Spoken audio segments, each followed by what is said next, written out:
Hello and welcome to Do It Yourself channel. Today I will show you where to find the option, how to enable, how to disable a floating shortcut button for switch access in Realme 14 Pro phone.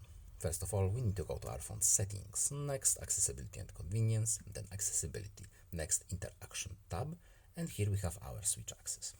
So here we have our switch. So create shortcut. Now we have few options to choose from. We need to tap the accessibility button option, then OK.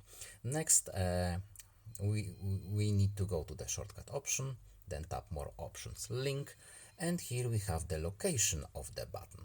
As you can see, we now have the navigation bar button. We can tap the floating one, and here it is. And of course, to turn it off, we simply uncheck the window. And that's all. I hope this video was helpful to you. Please leave a like and subscribe. Have a nice day and see you in the next video. Goodbye.